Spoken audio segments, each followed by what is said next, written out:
আজকে সন্ধ্যায় গিয়েছিলাম একটা বার্থডে পার্টিতে। আর বার্থডে মানেই হচ্ছে মজা করা, আনন্দ করা। সো কার বার্থডেতে গিয়েছি আর বার্থডে গার্লের জন্য কি গিফট কিনলাম তা নিয়ে থাকছে আমার আজকের এই ভিডিওটি। সো আসসালামু আলাইকুম সবাইকে, কি অবস্থা সবার, কেমন আছেন? আজকে আমাদেরকে একটা বার্থডে পার্টিতে ইনভাইট করা হয়েছে। ইনভাইট করেছে সকালে আর বিকেলে যাচ্ছি আমরা এখন বাজারে গিফট কেনার জন্য, কারণ বার্থডেতে তো আর খালি হাতে যাওয়া যায় না, গিফট তো অবশ্যই নিতে হবে। সাথে আমার আম্মুও যাচ্ছে, আমি কিন্তু একা যাচ্ছি না। তো যেতে যেতে মা মেয়ে মিলে ভাবছি যে বার্থডে গার্লের জন্য কি গিফট নেওয়া যায়, যেহেতু বার্থডে গার্লের সবে 1 বছর পূর্ণ হয়েছে। যেহেতু বার্থডে গার্ল ছোট, তাই বার্থডে গার্লের জন্য কি নিব সেটাই মাথায় আসছিল না। তো আম্মু বলল যে তার মায়ের সংসারের জন্য কিছু একটা দিয়ে দিই, যার কারণে আমরা গ্লাস সেট নিয়ে নিলাম। আর সত্যি বলতে গ্লাস সেটটা আমার কাছে অনেক বেশি ভালো লেগেছে পার্সোনালি। আর এগুলো মেবি কোকের গ্লাস, তো জানি না এখন বার্থডে গার্লের আম্মুর পছন্দ হবে কিনা। বার্থডে গার্ল তো এখনো কিছুই বোঝে না, ছোট। দেন আমরা বার্থডে গার্লের বাসায় চলে আসলাম। আর এদিকে তো বাহিরে ঝুম বৃষ্টি হচ্ছে, মানে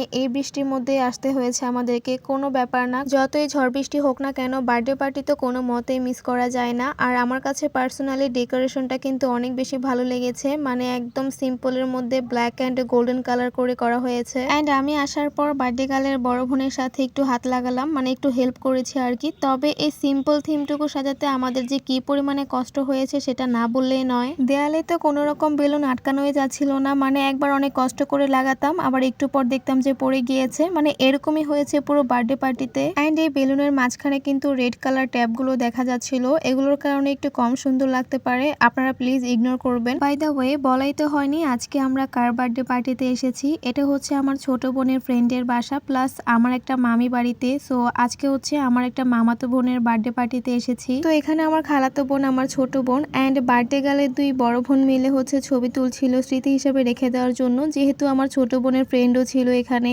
আর তো তার কিছুক্ষণ পরে হচ্ছে বার্থডে গার্লকে নিয়ে ছবি তুলতে এসেছে। এন্ড এটাই হচ্ছে আমাদের কিউটি বার্থডে গার্ল। সবাই মাশাআল্লাহ বলতে একদমই ভুলবেন না, যেহেতু বার্থডে গার্লের সবে 1 বছর পূর্ণ হয়েছে। আর এরই মধ্যে দেখলাম যে বার্থডে ডেকোরেশন একদম নষ্ট হয়ে যাচ্ছে, মানে আবারও খুলে খুলে পড়ে যাচ্ছিল নিচে। তো বার্থডে গার্লের বড় বোন এসে আবারও বেলুনটাকে লাগিয়ে দিয়ে গেল। আর এরকম করে আমাদের পুরো বার্থডেটা করতে হয়েছিল। যাই হোক, এর মধ্যে কেক কাটবো, এই মুহূর্তেই না কারেন্টটা চলে গেল। কি আর করব, বসে বসে কারেন্টের জন্য ওয়েট করছি। কারেন্ট আসলে দেন কেক কাটা হবে। তার কিছুক্ষণ পরে কিন্তু আলহামদুলিল্লাহ কারেন্টটা চলে এসেছে। আর এখনই হচ্ছে কেক কাটার মোমেন্ট, যেটার জন্য সবাই এখন ওয়েট করছিল। তখন কিন্তু রাত প্রায় 10টার মতো বেজে গিয়েছে। আর এই তো কেকটাও কিন্তু সুন্দর লেগেছে, খারাপ লাগেনি। তবে আমার কাছে মনে হয়েছে কেকের পাউন্ডটা একটু ছোট হয়ে গিয়েছে, আরেক পাউন্ড কেক আনলে হয়তো বা বেশি ভালো হতো। যাই হোক, কোনো ব্যাপার না, যেহেতু বার্থডে গার্লের 1 বছর পূর্ণ হয়েছে, তাই 1 পাউন্ডের কেকটাই আনা হলো। এখানে বার্থডে গার্লের অবস্থার কথা না বললেই নয়, সে মনে হচ্ছে যে এখনই ঘুমিয়ে পড়বে, তার অবস্থা একদমই খারাপ। তো যার কারণে আমরা তাড়াহুড়ো করে কেকের ক্যান্ডেলটা জানাচ্ছিলাম। যেহেতু 1 বছর পূর্ণ হলো, তাই 1 ক্যান্ডেল আনা হয়েছে। বাট ক্যান্ডেলটাও দেখেন কোনো মতেই ধরছিল না, অনেক কষ্ট করে ধরে রেখে দেন তারপর হচ্ছে আমরা কেকটা কেটেছি। তো